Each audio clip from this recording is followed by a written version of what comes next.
Hi, I'm TJ Horan, Vice President of Product Management at FICO. I'm delighted today to be joined with Julie Conroy, Research Director at Aite for Fraud and AML. How are you doing? I'm doing well. Today we're going to continue our videos focusing on people and processes. So much of everything we do really boils down to those kinds of activities. How are we setting up things internally to make sure that we're aligning on the right metrics? How are we making sure that we've educated the people and our FTEs and other aspects to make sure we're all aligned towards common goals? These are things that are really important when you look at the overall convergence of fraud and AML. Specifically, they kind of roll down into certain areas like case management, right? How do you look at common case management across the organization to understand the different activities that you're logging and understanding behavior around your customers? Making sure that that information is shared across different silos. You also look at it from a standpoint of how we just set up common KPIs. What are the data that we share across the silos and how do we understand our success together? Julie, you have anything to add here about how people and processes and other aspects can influence this convergence trend? It's so important for organizations to have a single and holistic view of their resource allocation, how their headcount and their technology are being decked across the problem.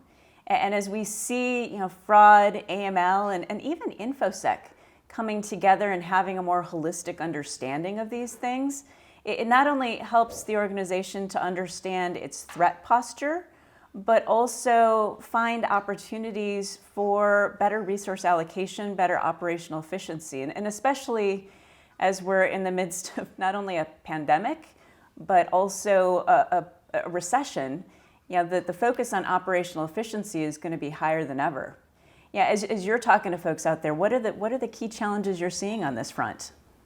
Well, I think number one is really kind of taking advantage of, we know that fraudsters and other bad actors are taking advantage of the siloed based nature of the organization and the fact that those parts of the organization are just not sharing data and not aligned. The fraudsters know that. The folks who are engaged in AML and other things, they understand those types of areas. So breaking down some of those silos organizationally with sharing of reporting, sharing of data, sharing of common KPIs, those aspects are really important to do this, to solve these problems, because that's how, at times people are getting defeated. So I think that it's a real area where processes and sharing of information internally can really help you break down some of those silos and build a more effective defense towards fraudsters. Do you see other areas where these kinds of things can kind of come together?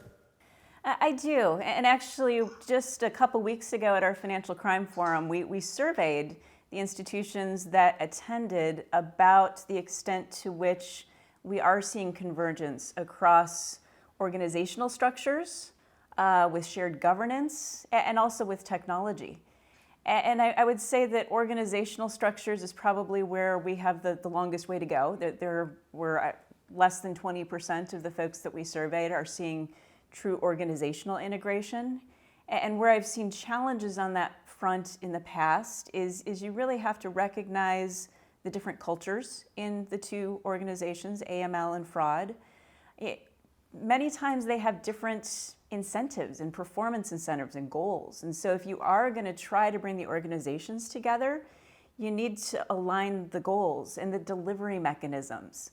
But I think there is a lot of opportunity on that front, especially with the advent of faster payments, because bringing AML real time is more important than ever in this new environment. We're seeing shared governance, and that's happening with many more institutions. And so I would say upwards of 40% of the folks that we surveyed are putting in place shared governance functions, looking at joint regulation that they need to look at together.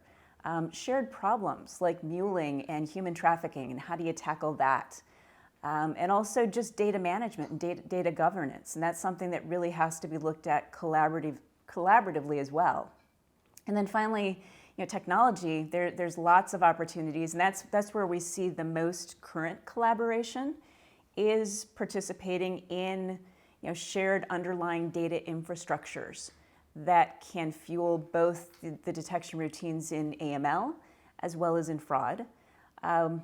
Shared investigations platforms, and I'm actually seeing a lot of institutions recognizing that there's opportunity at the technology layer to collaborate with shared case management, unified SAR filing. The regulators love that because it creates much more consistency. So I think across those three pillars of collaboration, we're definitely seeing a lot of progress, and certainly we're way further along than we were 10 years ago at this point.